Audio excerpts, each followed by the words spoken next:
Depois de muito tempo ouvindo a sua ex-mulher Luana Piovani revelar assuntos privados relativos aos às suas discordâncias em torno do cuidado dos filhos em comum, etc, etc, etc, o Pedro Scooby resolveu processá-la.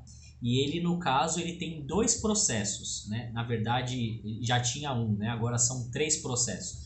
O primeiro é para o ajustamento do valor da pensão. O segundo é relativo à guarda. Ela fala, ele quer tirar a guarda dos filhos e tal. E o terceiro é relativo à indenização por danos morais pelo fato de ela ficar sempre voltando ao Instagram, às redes sociais, para expô-lo negativamente à mídia, expor ali apenas o lado dela da história, né?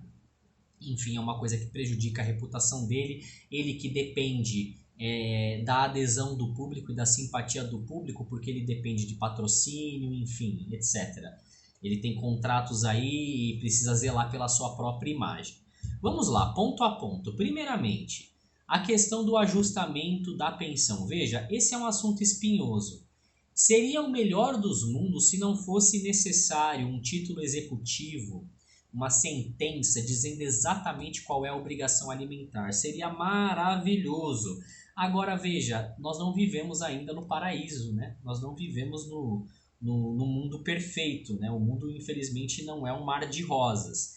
E a estipulação judicial de um valor preciso de pensão, aquele valor que se torna obrigatório, que se torna ali cogente, que pode ser exigido, que pode ser cobrado, isso é de benefício dos dois, não apenas de quem vai receber, porque pode se valer de toda a força do judiciário para cobrar caso não haja o pagamento, mas também é benéfico para quem paga. Por quê? Porque pode ali se programar em termos do seu orçamento. A pessoa em geral ela está seguindo com a sua vida, né, por óbvio, assim como o outro ex-cônjuge também está seguindo com a sua vida, o alimentante está ali continuando, conhecendo novas pessoas, iniciando novos projetos, e o valor da pensão não pode inviabilizar o seu próprio sustento. Então, é do benefício de todo mundo que haja um combinado a ser cumprido, né? O combinado não sai caro.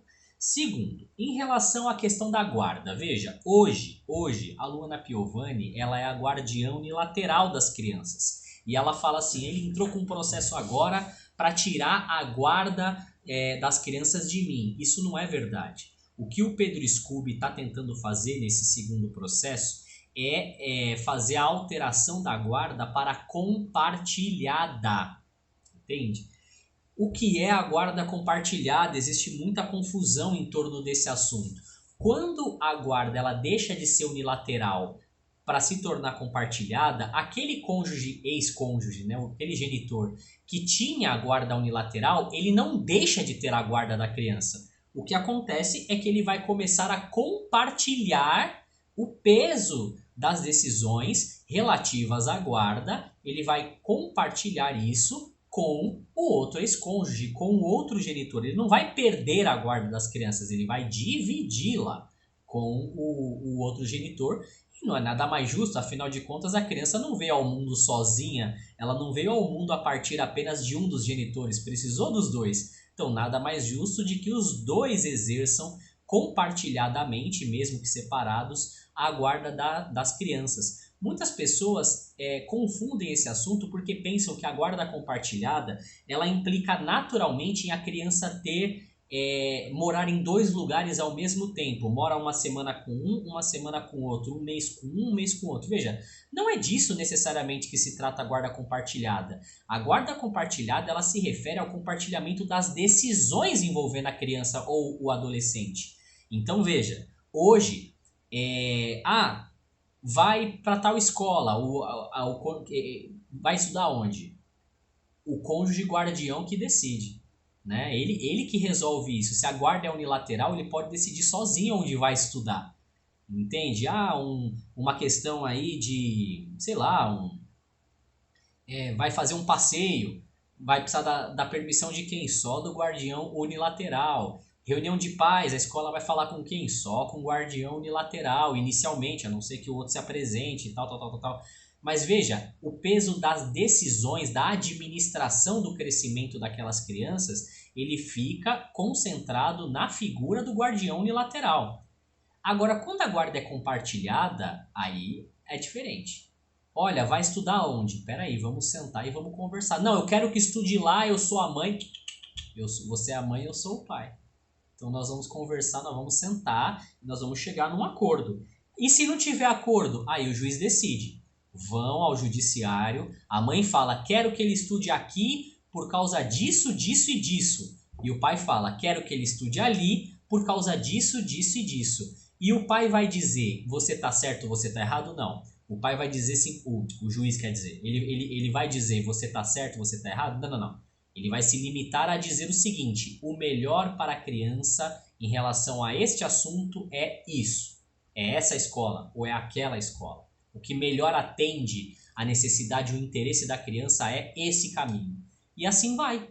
Né? Então, a Luana Piovani e o Pedro Scooby, eles têm discordâncias em relação a esse assunto. Por quê? Porque a Luana Piovani gosta da escola que as crianças frequentam e o Pedro Scooby quer que eles estudem via homeschooling, né? Providenciado ali por ele. Ela não quer, ela não aceita de jeito nenhum. Se a guarda for compartilhada e não tiver acordo em relação a isso, o juiz vai decidir, se ninguém ceder. Mas veja, o pai precisa ter o direito de exercer a guarda dos filhos. Né? E com relação à moradia, que eu tava dizendo, não implica necessariamente que a criança vai morar em 2 endereços ao mesmo tempo, não. Vai partir a criança no meio, como o rei Salomão sugeriu, parte no meio, dá metade para cada um, não. A guarda compartilhada, ela é exercida com base num lar de referência. Então, o lar de referência pode ser da mãe, o lar de referência pode ser o do pai, pode ser os dois, enfim, mas nada impede, né? Mas, vamos supor, as crianças estão acostumadas a morar com a mãe, o lar de referência fica com a mãe. Mas na hora de tomar uma decisão séria, a mãe não vai decidir e depois só comunicar ao pai como que tá. Não, não, não. Vai decidir junto com o pai. Entende? Você é a mãe e eu sou o pai. Nós vamos decidir juntos. São nossos filhos, não são só seus. São nossos. Nós vamos decidir. Então, é isso que está envolvido em torno da guarda compartilhada. E, por fim, eu esqueci alguma coisa. Ah, sim, em relação aos danos morais. Olha, francamente, eu acho que o Pedro Scooby demorou demais para ajuizar esse processo, visando interromper esse comportamento da Luana Piovani, porque não é possível que você tenha um assunto tão privado, tão íntimo, tão pessoal, relativo ali à sua vida com a sua ex, com o seu ex-cônjuge, administração ali da criação dos filhos, proteção da pessoa dos filhos, e ela fica indo ao público via Instagram para ficar contando o que acontece, o que não acontece, sempre do ponto de vista só dela. Ah, porque ele me disse isso, porque ele me disse aquilo, e mostra uma mensagem aqui, mostra uma mensagem ali. Ah, porque ele não pagou esse mês, porque ele pagou a menor. Gente, não tem cabimento uma coisa dessa. E ela tanto está errada que, quando ela se manifestou em relação a esse processo, ela disse o seguinte: ah, ele quer me calar, mas ninguém entende que eu só faço isso porque funciona. Ou seja, ela está confessando que ela se vale desse expediente para submetê-lo à vontade dela. Ela se utiliza desse expediente para fazer com que ele ceda às vontades dela. O que é ilegal. É ilegal. E ainda que não fosse crime, e é crime, crime de difamação as coisas que ela faz, porque ela revela coisas que comprometem a reputação dele, que são desonrosos à reputação dele, à honra objetiva dele. E ainda que não fosse crime de difamação, existe aí uma lesão aos direitos da personalidade dele, o direito à boa fama, na esfera civil mesmo. E isso precisa ser interrompido, de fato. Ela não está certa nesse ponto. Mas ele pode ser o pior pai do mundo. Eu não acho que ele seja, mas mesmo que ele fosse o pior pai do mundo, não dá a ela o direito de ficar levando esse assunto ao público, expondo, prejudicando a relação dele, praticando o ato de alienação parental, porque isso também é alienação parental, porque ela está expondo à vista dos filhos coisas desabonadoras em relação ao pai deles. algo que pode fazer com que eles se afastem do pai. Isso é alienação parental também. Então, a situação dela, a situação nesse caso, ela precisa ser equacionada assim. E vamos esperar os desdobramentos e nós vamos comentando aqui. São coisas que acontecem bastante, né? Eles são ricos, famosos, etc. Mas são coisas que são coisas que acontecem bastante na vida dos cidadãos comuns em geral, né? Obviamente não com essa repercussão toda, mas acontecem bastante também. Bom, falamos sobre bastante coisa nesse vídeo, né? Vamos parar por aqui, a gente volta com mais assuntos nos próximos vídeos. Muito obrigado pela sua atenção. Dr. Juliano de Henrique Mello, advogado nas áreas civil e criminal. Grande abraço.